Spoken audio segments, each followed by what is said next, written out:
Cuando se habla de crisis financiera, nosotros tendemos a pensar que se tratan de momentos de excepción, pero en realidad la crisis del capitalismo, o sea, el capitalismo es un sistema marcado por la crisis, es un sistema en crisis, es un sistema que vive en permanente crisis. Hay muchos economistas que han estudiado esto, desde Marx, pasando por Mandel, el mismo Trotsky, Giovanni Arrighi, que es un economista italiano, que han estudiado justamente el capitalismo como un sistema que va de crisis a recuperación, crisis y recuperación, como un sistema más bien ondulante, ¿no?, de permanente crisis y recuperación. Esa en realidad es la dinámica del capitalismo. El capitalismo es un modelo en permanente crisis.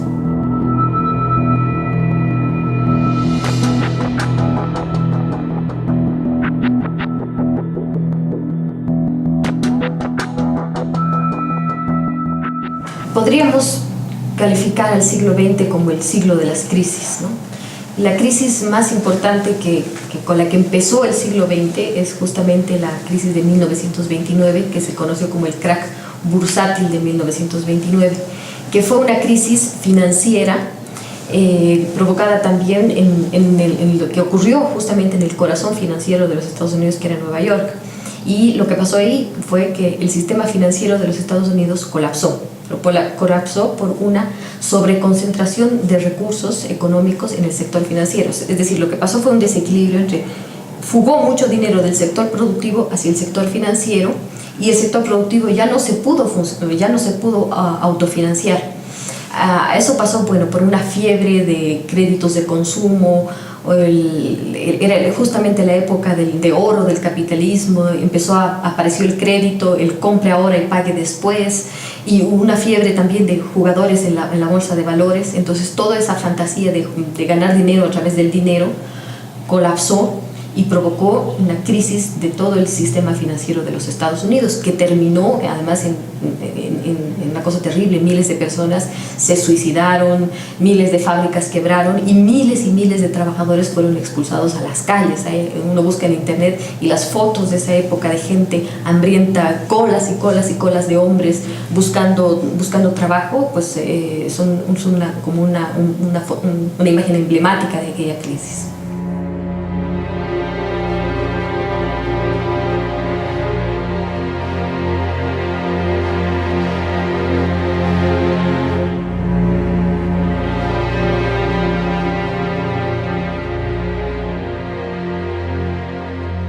Ya entrando a la década de los 80 se produce la crisis de la deuda en América Latina, es decir, toda América Latina, Asia y el África en general, los países del tercer mundo, entran a una ola, a un boom de créditos financieros propiciados por los bancos financieros de Estados, los grandes bancos norteamericanos.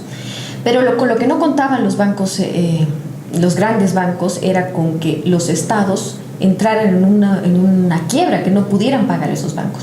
Y pasó eso en América Latina. Dos grandes países como México y Argentina en un determinado momento no pudieron pagar más la deuda, además que se trataba de una deuda injusta con tasas de interés elevadísimas, ¿no? Entonces llegó un momento de crisis en que ellos no pudieron pagar la deuda y los grandes bancos casi entraron en un momento de quiebra.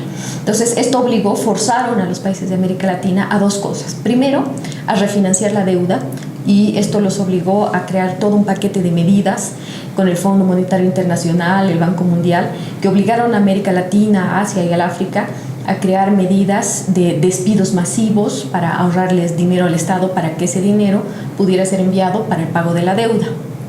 Y esto obligó también a una reconfiguración de todo el sistema laboral, porque para tremenda reforma que tenía que ocurrir había que quebrar el poder de los sindicatos. Entonces ahí pasa que pasamos de un modelo de trabajo a otro, ¿no? En los años previos, hasta los años 70, durante toda las primeras décadas del siglo XX, tuvimos más bien lo que se llamaba el modelo fordista, que eran grandes concentraciones de trabajadores que trabajaban en fábricas, tenían derechos laborales, eran trabajos estables, y eso habría que quebrarlo porque el sindicalismo estaba impidiendo una reforma, una reconfiguración del sistema capitalista. Entonces ahí entra la transformación del sistema fordista y el tránsito al sistema, lo que se llamó el sistema taylorista. El sistema taylorista es un sistema descentralizado de trabajo, es decir, el corazón de las grandes fábricas se quedó en los países desarrollados, y gran parte de los procesos productivos se descentralizaron hacia los países en desarrollo. Ahí entonces empiezan a aparecer en América Latina los famosos sistemas maquila, ¿no? Las maquiladoras famosas en México, por ejemplo, en Ciudad Juárez, que fue un lugar emblemático de estas maquiladoras. Y estas maquiladoras los trabajadores no tenían contratos, no tenían beneficios sociales y estaban desconcentrados, que era el principal elemento, y tenían poca capacidad de movilización por esa desconcentración. Ese fue uno de los grandes cambios que produjo en el sistema capitalista para reconfigurarse y salir de la crisis en los años 80.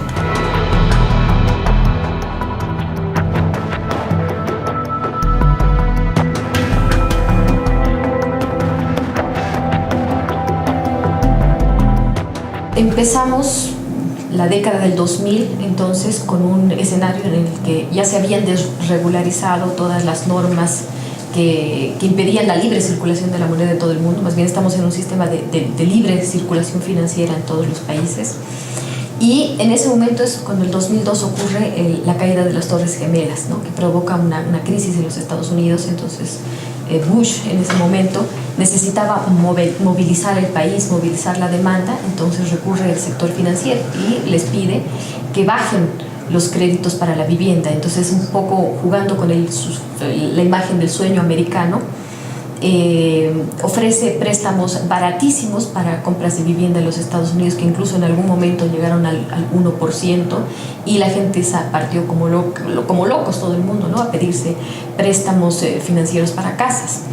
Pero bueno, esto ¿cómo se puede explicar? Y esto provoca en realidad la crisis del 2008. ¿Pero por qué? A ver, cuando uno se presta de un banco dinero y lo paga, uno tiene el problema con el banco, ¿no? Pero cuando millones y millones de personas se prestan créditos del banco y no pueden pagar, el banco es el que tiene el problema. Entonces, eso es lo que ocurrió en el 2008. Lanzaron créditos, lo que se llaman los créditos subprime, que eran créditos que se lanzaron a diestra y siniestra a todo el mundo. Agentes no preguntaron si podían pagar, no podían pagar, si tenían trabajo, no tenían trabajo. Dieron créditos a todo el mundo, y lo que ocurrió es que en el medio de ese proceso vino la subida de los precios del barril de petróleo del 2008. Y nuevamente los precios del barril de petróleo llegaron, pero esta vez a unos niveles altísimos, llegaron a $140 el barril de petróleo. Entonces eso provocó una crisis económica, una caída de la demanda nuevamente, cierres de fuentes laborales. Entonces muchísima gente quedó sin trabajo y no pudo pagar esos créditos. Entonces ese fue el momento en el que el sistema financiero norteamericano colapsó. Y eso lo supimos cuando en septiembre del 2008 el Lehman Brothers se declara en quiebra, uno de los bancos más grandes del mundo, que la quiebra de ese banco podía provocar realmente el colapso de todo el sistema financiero del mundo incluso, ¿no? Entonces, ¿qué hicieron los gobiernos? Los gobiernos lo que hicieron fue invertir grandes, ingentes recursos de recursos económicos y financieros para salvar esos bancos. Entonces metieron plata a los bancos para salvarlos, incluso en desmedro de la gente, ¿no? Que la gente no podía pagar las casas y las perdió. Y lo que ocurrió en ese periodo fue que además las casas subieron de precio, ¿no? Es decir, uno compraba en un momento las casas a $200, de pronto en $2,000, no sé, por poner un monto. En unos años terminaron duplicándose en 10, 20 veces más. Entonces la gente tampoco pudo terminar de pagar esos terribles montos con los que subió lo que se llamó la burbuja financiera. ¿Qué es lo que diferencia un poco este momento de los momentos anteriores, ¿no? Yo creo que lo diferente de este momento es que hemos entrado en una crisis compleja, compuesta de varios elementos, y además hay un elemento adicional que no estaba presente en otras crisis, ¿no? Que es la crisis climática. Esto complejiza muchísimo más el escenario. Entonces tenemos una crisis climática por un lado, una crisis potencial financiera que puede estallar en cualquier momento y que puede conducir a crisis del petróleo y a crisis alimentarias como en otras épocas.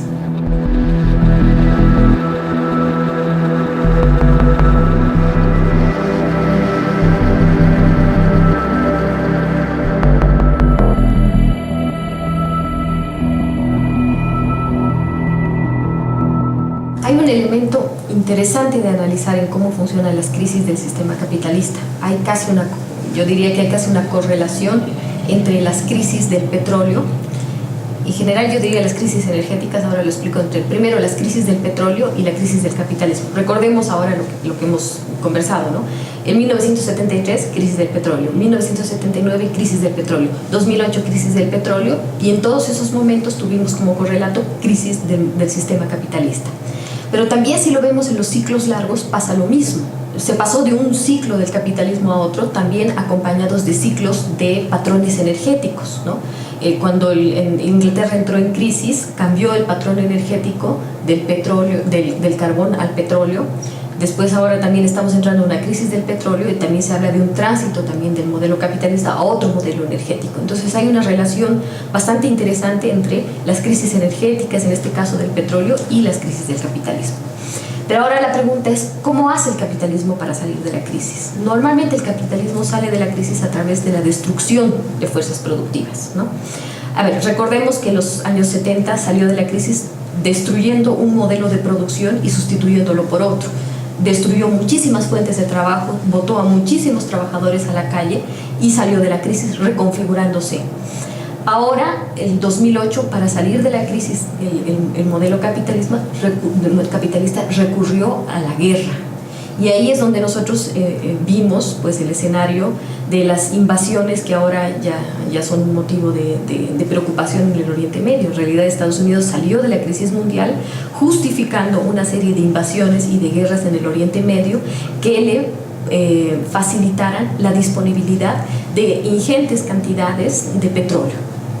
En este momento, por ejemplo, tenemos lo que ya hemos visto, ¿no? La crisis que ha provocado el ejército islámico en el Oriente Medio, que ha facilitado a los países de la OTAN la disponibilidad de grandes recursos de petróleo en Mosul, en Irak, que ahora se están comercializando en el mundo como forma pirateada a menos de $30 el barril de petróleo. Entonces eso ha hecho que la crisis financiera del 2008 pues disminuya y baje los precios del petróleo. Entonces de ese modo el capitalismo ha podido controlar su crisis. Entonces lo interesante de todo eso es que el capitalismo sale de las crisis siempre por la vía de la destrucción, de la guerra, de la destrucción de fuentes de trabajo, de la expulsión de trabajadores a la calle, de la expulsión de migrantes por el mundo.